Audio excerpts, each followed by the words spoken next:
मेरा नाम जितेंद्र कुमार है। मैं सुंदरनगर का निवासी हूं और मैंने नेक्सा मारुति से बलिनो गाड़ी टैक्सी पर्पज के लिए खरीदी थी और उसको मैंने आरटीओ साहब से पासिंग करवा दी थी और आरटीओ साहब ने 5/12/2025 को मेरी गाड़ी की फाइल पे गाड़ी का नंबर रजिस्टर्ड कर दिया था HP01M 6247 और उसकी जो नंबर प्लेट है वो भी मैंने नेक्सा मारुति में अप्लाई के लिए दे दी थी।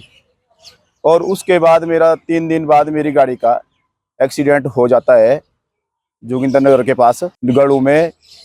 तो मैंने उसके बारे में श्री राम जनरल इंश्योरेंस में इंश्योरेंस के लिए फ़ोन किया भी मेरी गाड़ी का एक्सीडेंट हो गया है। तो उन्होंने ही मुझे कहा कि अपनी गाड़ी को यहाँ से रिकवरी द्वारा मंडी सोलीखड्ड भगवती ऑटोमोबाइल में काम के लिए मतलब इसकी रिपेयर के लिए वहाँ छोड़ दिया जाए। तो कंपनी ने 9 तारीख को मुकुल जी जो इस कंपनी श्री राम कंपनी के सर्वेयर हैं उनके थ्रू इस गाड़ी का एस्टीमेट 2.25 लाख के करीब बनाया रिपेयर का। और इसका जो मतलब रिपेयर का खर्चा सारा 2.25 लाख बताया। भगवती ऑटोमोबाइल के जो काम करने वाले जो है उनको इसका मतलब दे दिया, खर्चे का रिसिप्ट दे दी भाई इतना खर्चा है और इस खर्चे पे काम शुरू किया जाए गाड़ी का रिपेयर का। और इसके दौरान फिर से 2 दिन के बाद फिर से उन्होंने मेरे को कॉल की सर्वेयर ने, मुकुल जी ने, और कि भाई इस गाड़ी का मतलब इंश्योरेंस रिजेक्ट कर दी गई है, जो इसका क्लेम है वो रिजेक्ट कर दिया गया। क्या कारण बताया, क्यों? कारण ऐसा बताया कि जी आपकी गाड़ी का जो परमिट है वो 9 तारीख को निकला है और आपकी गाड़ी एक्सीडेंट 8 तारीख को हो गई है, जबकि गाड़ी के डॉक्यूमेंट्स 5 तारीख को ही बन गए थे और मैंने जो गाड़ी की टैक्स वगैरह है वो 29/11 को मैंने भरवा दिए थे, आरटीओ ऑफिस में जमा करवा दिए थे।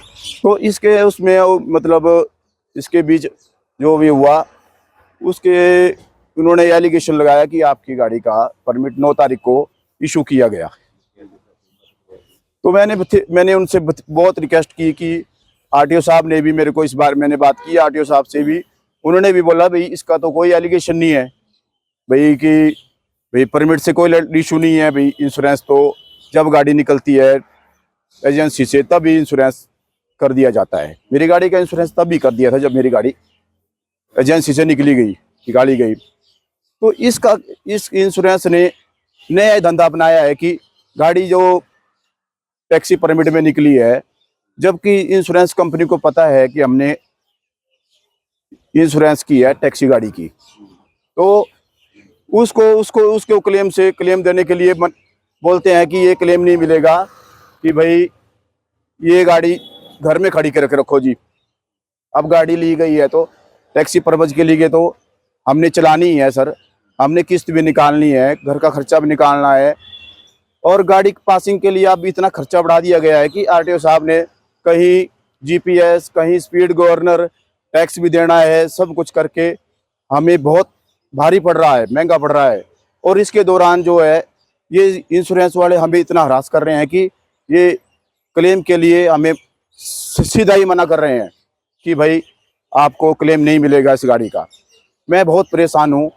मैंने केस आरटीओ से पूछ के और इसके हमने बड़ी मुश्किल से इनसे श्री राम वालों से इसका नो क्लेम का हमने रिसिप्ट ली। मैं कहा मेरे नो क्लेम की रिसिप्ट दे दो। फिर इन्होंने मेरे को नो क्लेम की रिसिप्ट बहुत मुश्किल सी दी 17 तारीख को। तो मैं अपने वकील के पास गया और मैंने ये केस वकील साहब से पूछ के उन्होंने कोर्ट में केस दायर करने के लिए कह दिया मुझे। हाँ जी, कुल मिला के मतलब आपको हरास किया गया? हाँ जी, ये हरासमेंट ही है।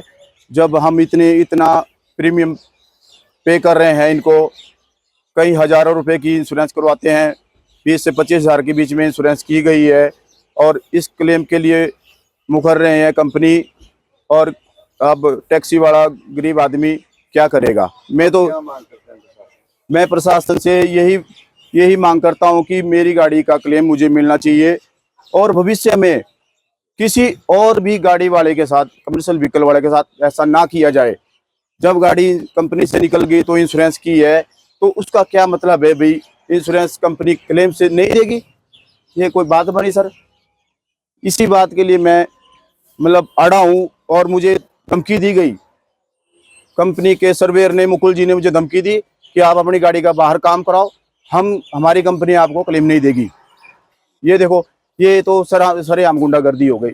ये हमारे प्रधान जी खड़े हैं, मैं भी टैक्सी यूनियन का उप प्रधान हूँ, इनसे थोड़ा सा वार्तालाप की जाए।